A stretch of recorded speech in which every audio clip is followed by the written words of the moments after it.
प्यारे बच्चों, आपका हिंदी के इस वीडियो में आपका एक बार स्वागत है। तो यहाँ पर आप देखेंगे कक्षा 9, 10, 11, 12 4 कक्षाओं के बच्चों को एक साथ आज हिंदी पढ़ने को मिलेगा। और इस हिंदी के अंतर्गत आज आपको जो पढ़ाया जा रहा है वो काव्य सौंदर्य के जो तत्व होते हैं, उन तत्वों में जो एक तत्व महत्वपूर्ण होता है जिसको बोलते हैं रस। रस किसे कहते हैं, रस क्या है? तो रस के विषय में, रस का मतलब है आनंद। रस का मतलब क्या है? आनंद। पहली बात, रस होता क्या है? रस का शाब्दिक अर्थ है आनंद। और इस रस की जो परिभाषा होती है, परिभाषा है, सभी लोग नोट करेंगे परिभाषा, जिस किसी कोई रचना, रचना क्या है? रचना कहानी है, नाटक है, उपन्यास है, चुटकुला है, कोई काव्य है, रामायण है, महाभारत है, ये सारी चीज़ें जो है ये रचना। इनको पढ़कर हम लोग पढ़ते हैं किसी कहानी को, किसी चुटकुला आदि को, तो अच्छा लगता है। सुनकर किसी कहानी को सुनते हैं। और एक बात और होती है, सुनने के बाद देखकर। हम किसी रचना को देखते कैसे हैं? देखने के लिए नाटक है, रामलीला का मंचन हो रहा है, अपन लोग टीवी वगैरह में देखते हैं, वो भी देखकर हमें जिस आनंद की अनुभूति होती है उसे हम रस कहते हैं। और हिंदी साहित्य में जब विद्वानों के द्वारा ये प्रश्न पूछा गया कि वास्तविकता रस क्या है, तो कहा गया रचना। रचना के विषय में एक बात और आती है, काव्य। काव्य में जो रस है वो रस काव्य की आत्मा है। या यूँ कह दिया जाए कि रस युक्त वाक्य को काव्य कहते हैं। अगर ये पूछा जाए कि काव्य किसे कहते हैं, तो रस युक्त वाक्य को काव्य कहते हैं। और काव्य में ही रस होता है। अब आगे हम बढ़ेंगे, जब ये किसी भी परीक्षा में, चाहे वो कक्षा 9, 10, 11, 12, इन चारों परीक्षाओं में ये प्रश्न नहीं आने वाला है। प्रश्न क्या आएगा आगे बताया जाएगा। तो सीधा सीधा सा अर्थ है, रस क्या होता है? जिस किसी रचना को पढ़कर, सुनकर, देखकर हमें जिस आनंद की अनुभूति होती है उसे हम रस कहते हैं। रस के 4 अंग होते हैं। रस के अंग कितने होते हैं? 4। कौन सा? नंबर 1 अनुभाव, नंबर 2 विभाव, नंबर 3 संचारी भाव, और नंबर 4 स्थायी भाव। रस के 4 अंग हैं, अनुभाव, विभाव, संचारी भाव और स्थायी भाव। अनुभाव क्या होता है? अनुभव। हमने रात में किसी विचित्र वस्तु को देखा, हम डर गए, तो अनुभव क्या हुआ? डर गए। डरने के बाद में हमारे परिवर्तन क्या हुआ? रोंगटे खड़े हो गए, धड़कन तेज चलने लगी, ये अनुभव। विभाव देखा क्या? विचित्र आकृति, वो विभाव। संचारी भाव वे भाव है जो हमारे हृदय में पानी के बुलबुलों की तरह या सिनेमा के चित्रों की तरह बनते और बिगड़ते रहते हैं। ऐसे भावों को हम संचारी भाव कहते हैं। विचार कीजिए कि कभी भी किसी समय हम कक्षा 3 या 4 में पढ़ रहे थे, हम रास्ते से जा रहे थे और हमारे कोई ठोकर लगी, हम गिर पड़े। इस बात को हम अधिक दिनों तक नहीं याद कर पाते हैं। ऐसे भाव विचार संचारी भाव कहते हैं। और संचारी भावों की संख्या जो आचार्यों ने बताई है वो 33 है। संचारी भावों की संख्या 33 है। परीक्षा में ये सारी बातें नहीं पूछी जाएंगी, ज्ञानार्जन के लिए। स्थायी भाव क्या भाव है? स्थायी भाव वे भाव होते हैं जो हमारे हृदय में अंतिम समय तक बने रहें। हम जिस समय से हमें ये पता चलता है कि ये हमारा पिताजी हैं, ये हमारी माताजी हैं, ये हमारे भाई हैं, तो जब ये हमें मालूम होता है, जीवन के अंत तक इस बात को ध्यान में रखा जाता है, तो ऐसे भाव विचारों को हम स्थायी भाव कहते हैं। स्थायी भाव, प्रत्येक रस का एक स्थायी भाव होता है। प्रत्येक रस का एक स्थायी भाव होता है। तो जितने रस हैं उतने स्थायी भाव हैं। संचारी भावों की संख्या आपको बता दी गई 33 है, और प्रत्येक रस का एक स्थायी भाव होता है। तो रस कितने होते हैं, यहाँ पर अब ये प्रश्न आया, कितने रस हैं, उन रसों के स्थायी भाव क्या हैं। तो सबसे पहले हम चर्चा करेंगे, जो रसों में पहला रस है वो है श्रृंगार रस।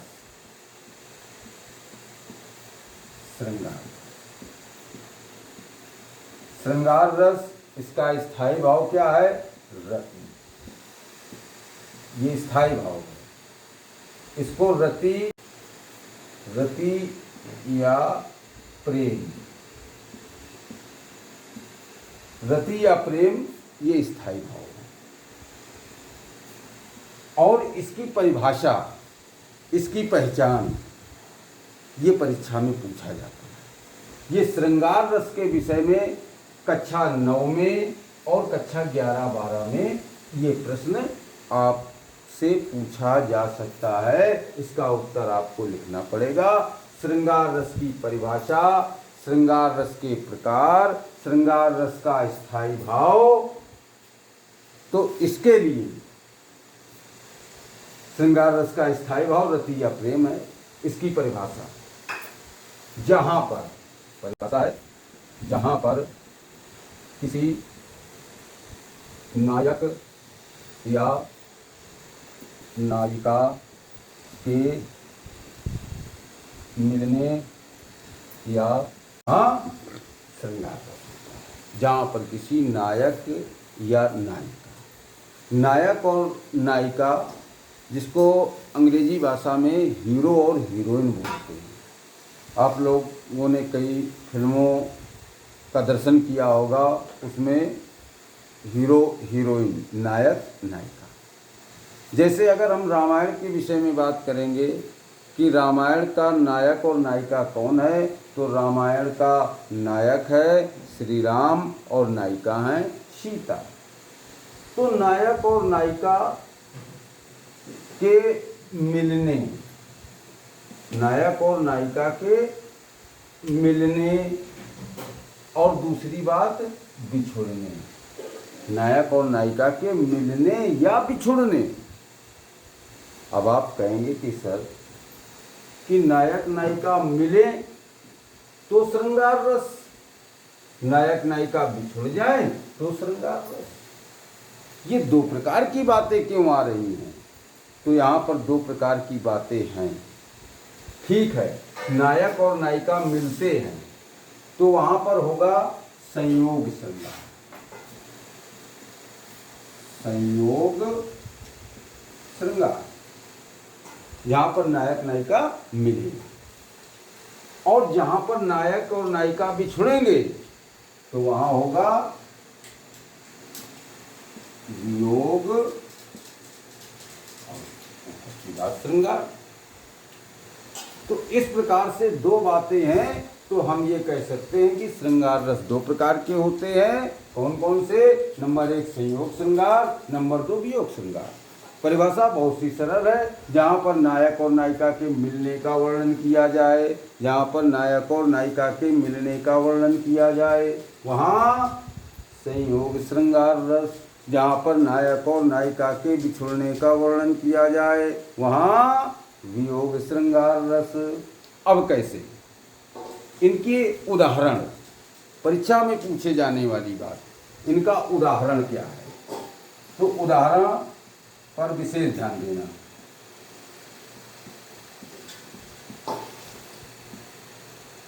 नायक और नायिका के मिलने पर संयोग, बिछुड़ने पर वियोग। अब देखिए, जैसे संयोग का उदाहरण, किसका उदाहरण? संयोग का। संयोग का उदाहरण क्या रहेगा? चलो यहां लिखा जाता है। लता ओट तब सखिन लखाए श्यामल गौर किशोर सुहाए लता और तब सखिन लखाए, श्यामल गौर किशोर सुहाए। ये संयोग श्रृंगार। यहाँ पर संयोग क्या? लता ओट, लताओं की, बेलों की, वृक्षों की, ओट माने आड़ करके, तब सखियों ने, लखाया माने दिखाया, किसको दिखाया? सीता को। सीता ने क्या देखा? श्यामल, एक सांवले हैं, गौर एक गोरे हैं, किशोरा अवस्था है, सुहाए बहुत ही शोभनीय है, बहुत अच्छे लग रहे हैं। तो यहाँ पर संयोग श्रृंगार।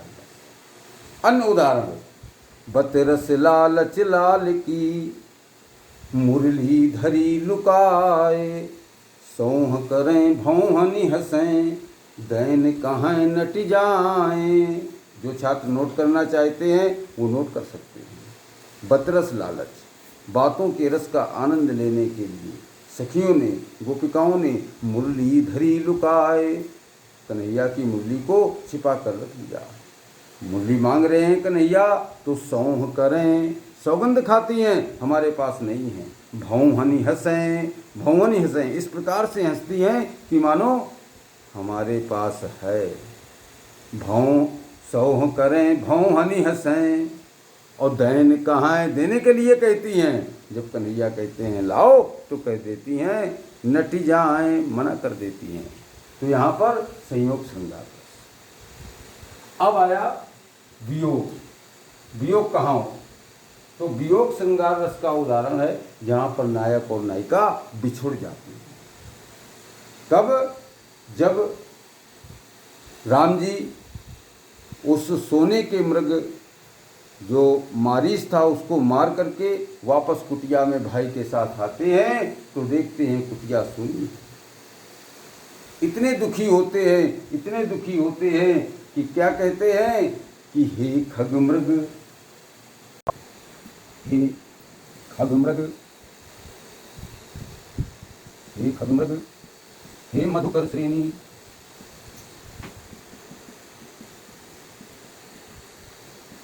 तुम देखी।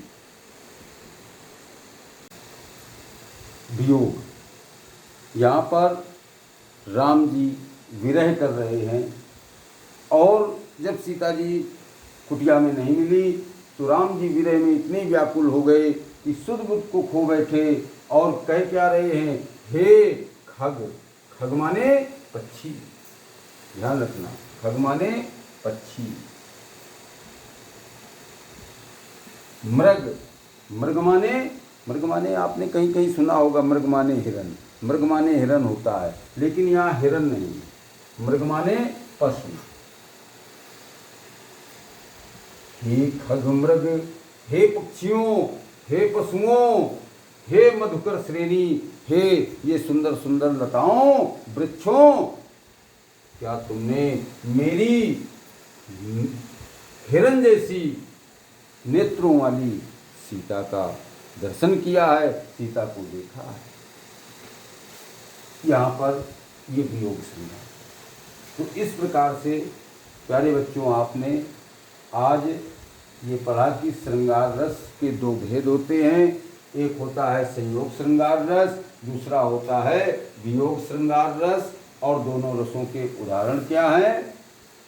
अब इसके बाद ये कक्षा 9 में, कक्षा 11 में, कक्षा 12 की परीक्षा में, 3 परीक्षाओं में इसको पूछा जा सकता है और किसी कंपटीशन की परीक्षाओं में भी ये बात पूछी जा सकती है।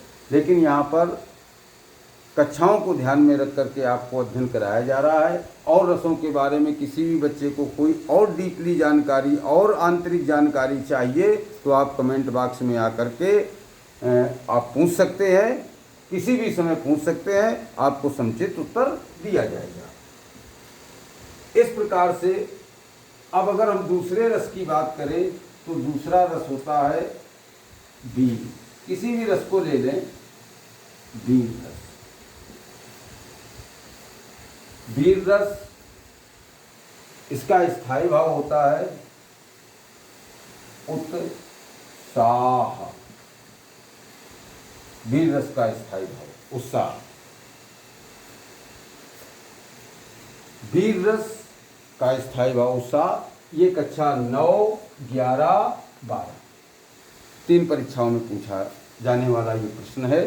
तो इस प्रकार से अगर हम इस वीर रस के टॉपिक को पढ़ लेते हैं, इसकी परिभाषा, उदाहरण और पहचान अगर हम जानकारी हो जाती है तो ये समझ लीजिए कि कक्षा 9 का जो रस का प्रकरण है वो समाप्त हो जाएगा और 11-12 के लिए ये संयोग, श्रृंगार रस और वीर रस 2 रसों के विषय में जानकारी हो जाएगी।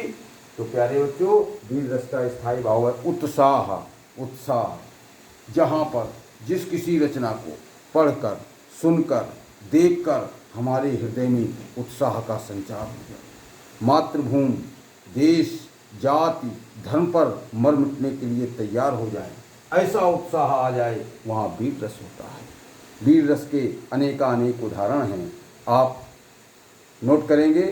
बहुत ही सरल सरल उदाहरण है, लिखने की आवश्यकता नहीं है। बुंदेले हर बोलों के मुँह हमने सुनी कहानी थी, खूब लड़ी मर्दानी वह तो झांसी वाली रानी थी। कौन सा रस? वीर रस। उत्साह क्या है? स्थायी भाव। वीर तुम बढ़े चलो, धीर तुम बढ़े चलो, सामने पहाड़ हो, सिंह की दहाड़ हो, तुम निडर डरो नहीं, बढ़े चलो बढ़े चलो। कौन सा रस है? वीर रस। स्थायी भाव क्या है? उत्साह। सत्य कहता हूँ सखे, सुकुमार मत जानो मुझे, यमराज से भी युद्ध में प्रस्तुत सदा मानो मुझे। कौन सा रस है? वीर रस। स्थायी भाव क्या है? उत्साह है। चढ़ चेतक पर तलवार उठा, करता था भूतल पानी को, और राणा प्रताप सिर काट काट करता था सफल जवानी को। कौन सा रस है? वीर रस। स्थायी भाव उत्साह। तो इस प्रकार से आप लोगों ने आज 2 रसों का अध्ययन किया और ये दोनों ही रस कक्षा 9 की परीक्षा में पूछे जाएंगे। आपके कोर्स में यही हैं और कक्षा 11 और 12 में भी इन रसों के विषय में प्रश्न पूछे जा सकते हैं। इसके बाद अब हम आपको अगले वीडियो में बताएंगे कि कक्षा 10 में कौन से 2 रस हैं और वही 2 रस 11-12 में भी शामिल होंगे। आप इसको एक बार और अच्छी तरह से देख लें और इसको अपनी जो फेयर आपकी जो बुक है उसमें ज़रूर इसको नोट कर लें, और जब समय मिले, जब स्कूल आपको आना हो तब आप चेक करा सकते हैं या वीडियो के माध्यम से भी चेक करा सकते हैं। इसी के साथ इस वीडियो को यहीं विराम देते हैं। धन्यवाद। जय हिंद, जय भारत।